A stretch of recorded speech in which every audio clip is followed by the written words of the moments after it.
Okay, welcome to question number 6. Okay, suatu integer positif n itu baik. Okay, jika wujud suatu integer k dengan keadaan n divided by the flow function, and then apakah integer positif terkecil yang tak baik? Okay, so how to interpret it in a simple way? Okay, so means that is, okay, so if we use 2011 divided by another integer, doesn't matter, we divided by another integer.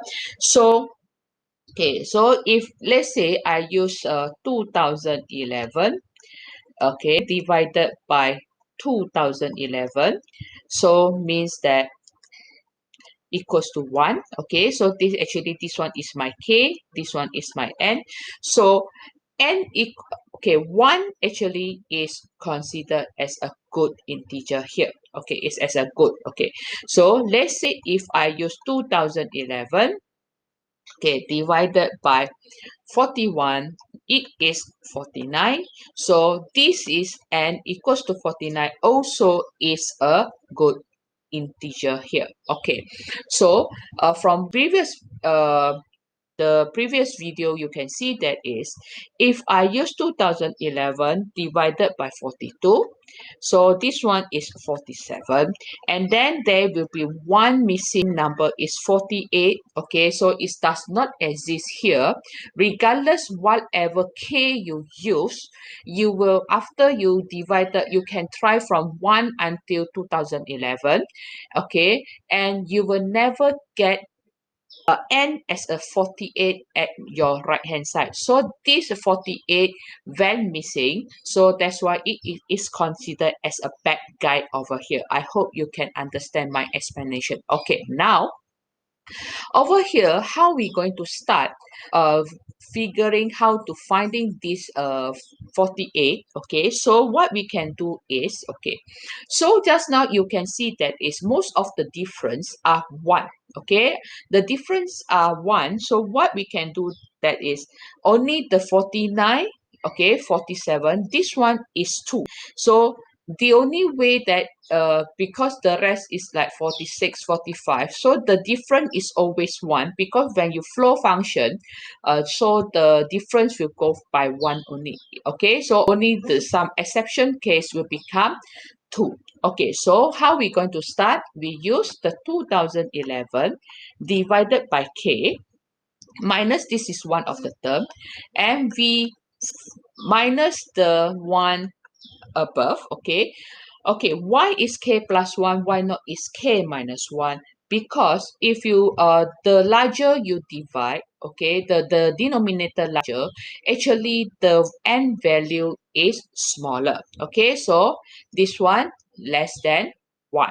Okay, why okay, if you have 2011, okay, this one, okay, I rephrase up, k and k minus 1. So let's say I have 2011 10 minus 2011, this is 11. Okay, so actually if you use the calculator and you calculate, this number is always larger than this one, to ensure there will be don't have any negative, but it's still okay. So this is our this is the reason. Okay, now after that, okay, so this is, we want to ensure that these two the difference is less than 1, and definitely will not become negative. Okay, after that, what we do is, okay, okay, why is less than? Because we don't want greater than 1. Because greater than 1, you will see the loophole over there. Okay, so then we try to equate the denominator. So it's 2011 k plus 1 minus 2011 k divided by k plus 1 less than 1. And then if you simplify, this one will become 2011 over k plus 1 is less than 1. And if you bring up to the other side, so we have our k plus 1 is greater than 2011. Okay, so now you need to find what is the beloved k over here to ensure that is you can fulfill this criteria. Okay, so now there is one easier way to find the number, okay, so let's say if I have a k square greater than 2011, okay, because k plus 1, that means is the difference is only 1, so I can say my 2k square greater than 2011. So then let's say my k so means is greater than square root of 2011. Okay, now we are facing another problem is without calculator how we want to find the square root. Okay, actually there are many ways to find. As I know, if you google you see in the YouTube, maybe there will be have many of them, but the thing is I found one. Okay, I just look at one. Okay, so it's saying that how you want to find the square root. Okay, so because we knowing that, okay, 40 square is 1600, and then I know that 50 square actually is 2500. Okay, so this is the easiest numbers. Is so that means my 2011 is lie in between these two. Okay, after that, how I want to narrow down what is my value.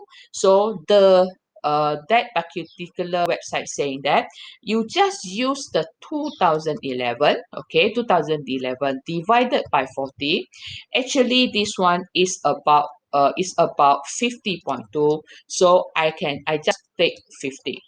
This one 2011 divided by this value 50, I will get roughly 40.2, so I only take 40. Okay, so what is the next step? I just average both of them. So 50 plus 40 divided by 2 is 45. Okay, so this 45 I try to multiply 45 square. Okay, so actually 45 square is going to give you 2025. Okay, so it's quite close to my this one.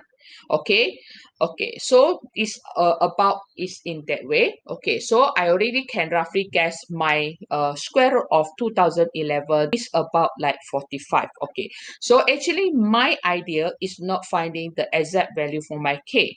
So what I want to achieve is k plus 1 is greater than 2011. So I use 45 multiplied 46.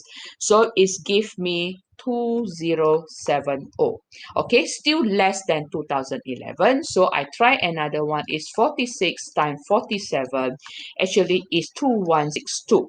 So I'm very sure that is if my k greater and equals to 46, I have this condition. So my 2011 over 46 minus 2011 uh, 47 will less than 1. Okay, so that's mean my k highest is already that's mean if I choose any k greater than 47, so I will get my value less than 1. So I work downward, means that I start choosing my k equals to 45.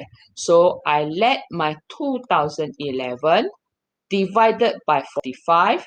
So I will get 44. Then I try k equals to 44. This flow function will give me 45. And then I keep on going 43. Then my flow function is 46 and k equals to 42. My flow function is 47 and I go another one, k equals to 41.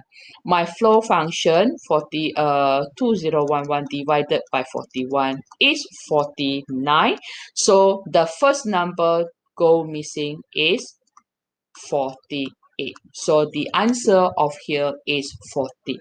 If you go downward some more, actually k equals to 37, you will see that is another bad integer is coming out. Okay, what is the purpose I choose this question to discuss? And as you know that this type of question will never come up again, but the only thing is what my idea discussing this question is, okay, actually over here you can see that is basically you know everything. The only thing, the new idea over here is what is a flow function, what is called integer, and how you want to find a square root without using a calculator. Okay, so for me that is kind of interesting. Okay, so means that how you want to find, to narrow down to the thing, is you just find what is the boundary that you can know.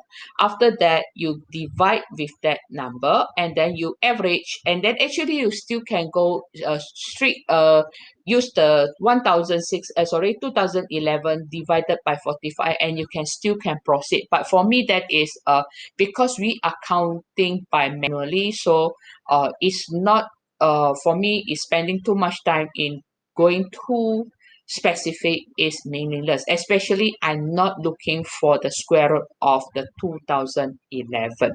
Okay, thank you.